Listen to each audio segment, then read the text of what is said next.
श्री स्वामी समर्थ. आचार्य मंजुषा जोशी या युट्यूब चॅनलवरती आपल्या सगळ्यांचं सहर्ष स्वागत. आज आपण समजून घेतोय सप्टेंबर हा संपूर्ण महिना मिथुन राशीसाठी कसा असणार आहे. या महिन्यामध्ये लग्नातील मंगळ, पंचमातील शुक्र आणि दशमातील शनी तुमच्यासाठी कोणती संधी उपलब्ध करून देतील, तुमच्या स्वभावामध्ये कोणते बदल परिवर्तन करवतील याबद्दल सगळं जाणून घेतोय. चला तर मग माहितीला सुरुवात करूयात. लग्नस्थानामध्ये मंगळ आहेत. लग्नस्थानामध्ये असणारे मिथुन राशीस्वामी बुध यांचं गोचर कन्या राशीत असणार आहे. त्यामुळे स्वभावामध्ये थोडासा तापटपणा, मायाळूपणा, तितका चिडखोरपणा असं कॉम्बिनेशन तुम्हाला बघायला मिळणार आहे लग्नातील मंगळांमुळे. पंचमामध्ये शुक्र आहेत, त्यामुळे प्रणय सौख्यासाठी, जोडीदाराच्या सुखासाठी पंचमातील शुक्र तुम्हाला उत्तम प्रकारे साथसोबत करतील. तुमची रोजची दिनचर्येमध्ये, तुमच्या स्वभावामध्ये तितकाच तामसीपणा आहे, तितकाच तापटपणा आलाय, त्यातही मायाळूपणा सुद्धा निर्माण करून द्यायला मदतच करतील. पत्रिकेतील धनस्थानातील गुरु तुमच्यासाठी एक विशेष धनप्राप्तीचे किंवा धनसंचयाचे उत्तम योग आणतील आणि योग्य ठिकाणी गुंतवणूक करून तुमच्या जीवनामध्ये उत्कर्ष प्रगतीकडे पुढे घेऊन जातील. कुटुंबाच्या सुखासाठी हा महिना अतिशय उत्तम असणार आहे. त्यांच्या सानिध्यात सोबत राहण्याचे योग उत्तम प्रकारे आहेत. पत्रिकेतील तिसरं घर अत्यंत महत्वाचं पराक्रम, परिश्रम, कीर्ती, प्रसिद्धीसाठी आणि या सगळ्या अनुषंगाने विचार केला तर या ठिकाणी येणारी सिंह राशी, या ठिकाणी केतू उपस्थित आहेत. त्यामुळे कुठलेही कार्य करताय अर्धवट राहतंय, काही प्रॉपर्टीचे व्यवहार अर्धवट राहिलेले आहेत, अशा सगळ्यांना सांगू इच्छिते. या ठिकाणी रवी उपस्थित आहेत. त्यामुळे पहिल्या पंधरवड्यामध्ये सगळ्या कामांना गतीने आणि तुमच्या श्रमाने तुम्ही मार्गी लावलेले पाहायला मिळणार आहात. प्रत्येक कार्यातनं बाहेर पडण्याची संधी तुम्हाला या महिन्यात आहे, जे कार्य रखडलेलं आहे. याचबरोबर ज्यांचा गव्हर्नमेंट खात्यामध्ये नोकरी करत आहात किंवा कार्यासाठी तुमचे प्रयत्न सुरू आहेत, जे गव्हर्नमेंट खात्यामध्ये कामं तुमची रखडलेली आहेत, तर ती सुद्धा मार्गी लावून देण्यासाठी रवींची कृपा पाहायला मिळणार आहे पहिल्या आठवड्यामध्ये. त्यामुळे पहिला आठवडा, दुसरा आठवडा विशेष असेल तुमच्या मिथुन राशीसाठी. पत्रिकेतील चौथं घर वास्तुवाहन सुखासाठी आहे. आईच्या सुखासाठी पाहिलं जातं आणि या सर्व दृष्टीने विचार केला. या ठिकाणी कन्या रास येते आणि बुधांचं गोचर या ठिकाणी आहे. त्यामुळे आईचं सुख, समाधान प्राप्त होणं, आईच्या आरोग्याची जी काही काळजी चिंता होती ती कमी होणं आणि त्याचबरोबर वास्तुवाहनामध्ये मोठ्या इन्व्हेस्टमेंट होणं, ह्या सगळ्या दृष्टीने बुधांची कृपा पाहायला मिळेल.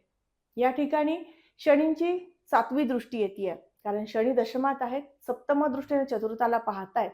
म्हणून जो काही शुभत्वाचा एक प्रकार म्हणून जमिनी संदर्भातील कार्यांमध्ये यश देणारा तो प्रवास सुरू करून देतील. याचबरोबर पत्रिकेतील पंचमस्थान शिक्षण, संतती आणि प्रणय दर्शवतं.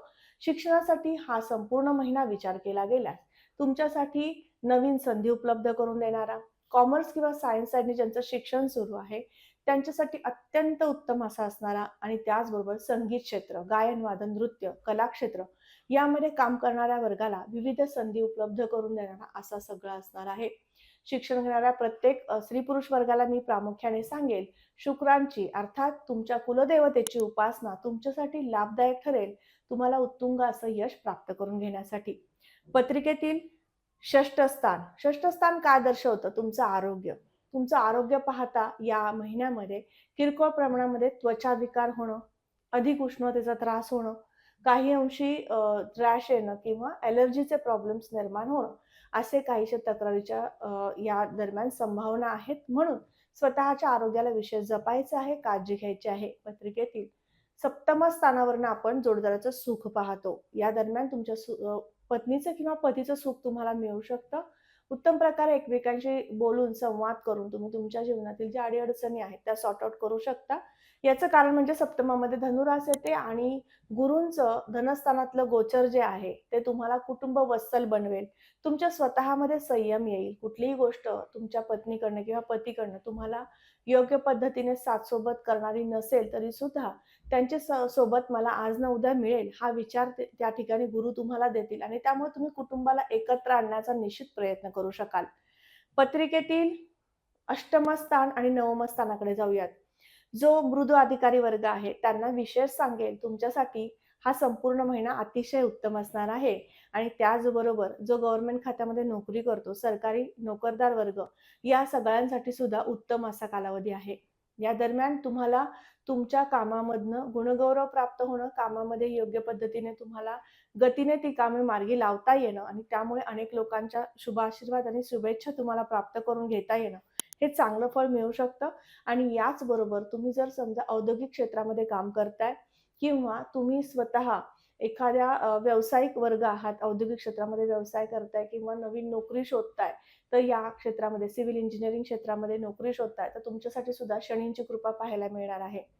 दशमात शनी आहेत आणि आणि आणखीन पुढे 8-9 महिने शनींचं गोचर याच ठिकाणी असणार आहे. त्यामुळे शनी तुम्हाला प्रामुख्याने व्यवसाय करणं किंवा कर्मनिष्ठ बनवणं किंवा नोकरी करायला लावणं, या सगळ्या गोष्टींमध्ये स्वतःहून त्या ठिकाणी परिश्रम करून घेतील. तुमच्याकडनं त्यासाठी परिश्रम होतील आणि या अनुषंगाने तुम्ही उत्तम प्रकारे व्यावसायिक वर्ग बनणं आणि नोकरदार वर्ग बनणं, हा सगळा प्रवास सुरू होईल.